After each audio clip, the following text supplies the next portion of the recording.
Okay, I bet you're asking yourself, where's the music? Where's the music? And now you're probably asking yourself, what the hell is this fool doing? What the hell is this fool doing? But you see, this is the hook. The hook. You know, the first part of the video that piques your interest? This is the hook. So you keep watching. Stay tuned. Stay tuned. Today I'm going to be doing a review of the 2013 Subaru Outback. Now, I've been a proud owner of a Subaru since 1997. I've put over 200,000 miles on my little Outback Sport. That's 200,000 clicks. And they've been hard New York City miles. So you know I'm excited to be doing a review of this new Outback. Why am I just standing here? Let's go take a look. Now, the Outback is not the most stylish car in the parking lot, but it does have a rugged utilitarian look in a sort of suburban station wagon sort of way. Now, the Outback's interior has been much improved since my 1997 model. It has a solid, simple, no-nonsense design, just the way Subaru owners like it. The center stack is very clean and uncluttered. All the buttons and dials seem substantial and solid. They all work well. Now, there has been some criticism about the interior design. The experts have noted there's an overabundance of hard plastics throughout the cabin, which is true. But I will say that the plastics that are used have varied textures, so there's different textures throughout the cabin. All the seams are nice and tight, so this doesn't appear to be a cheaply designed interior. It really fits with that very utilitarian, very practical concept that you become accustomed to with Subaru. So I'm not objecting to the materials used. But for those of you who need a little bit more luxury, there is a limited version that does incorporate some more upscale materials like wood grain and leather. I'm an average guy, so I'm fine right here. Stay tuned.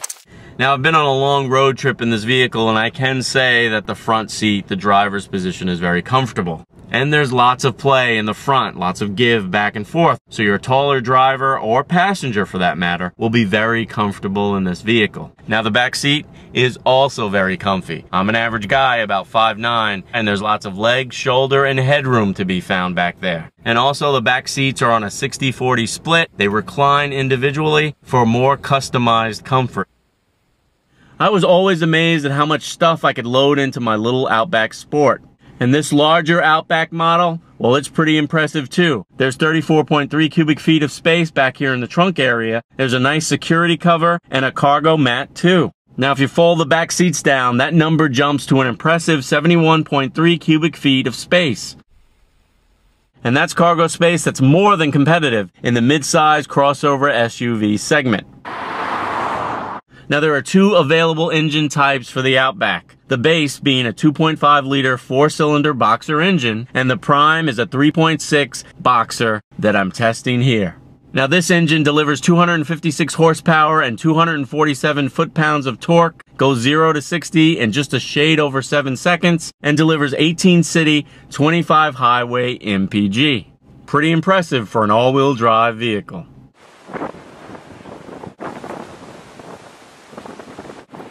Okay, so now I'm going to talk about what ultimately is most important, the driving experience. I'm going to have to say, this is a really fun car to drive. Now, the first thing, when you get into the vehicle, it feels very sturdy. Sturdy doors, a nice solid seat, very supportive, real beefy steering wheel, and just the whole environment feels very tight. Now, as I said earlier, I've owned a Subaru for many years, and I'll tell you, one of the top benefits that the vehicle brings is symmetrical all-wheel drive. So you're ready to go. You're ready to do some light off-roading. It's awesome in the snow. It feels great in the rain. It has like a low center of gravity. You really feel, in a way, you feel almost suction to the ground. Let's talk a little bit more about the driving dynamics. As I said before, everything's real tight. Tight steering. It's got a rugged suspension, and it really handles the pothole, the road imperfections rather well. When you think about an SUV, when you think about something that can go off-roading, you don't think of something that's relatively smooth. This handles like a car. You always feel like you're ready for whatever the suburbs have to throw at you,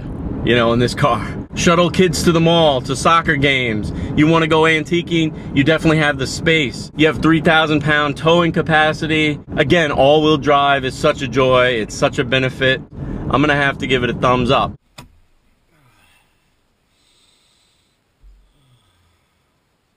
Now, most every Subaru comes with all-wheel drive as standard equipment, and that makes them really popular here in the Northeast. And if you don't want to be driving a big SUV or a Jeep, go for the Subaru. So there you have it, another honest auto review from an average guy. If you're in the market for a vehicle that can get you around in the snow, do some light off-roading, haul stuff, tow stuff, just a rugged vehicle, you definitely want to put the new Outback on your test drive list. And I'll see you next time. I gotta get out of this snow. I gotta get out of the snow. Yeah, I know I can't dance. I know, but that was the hook.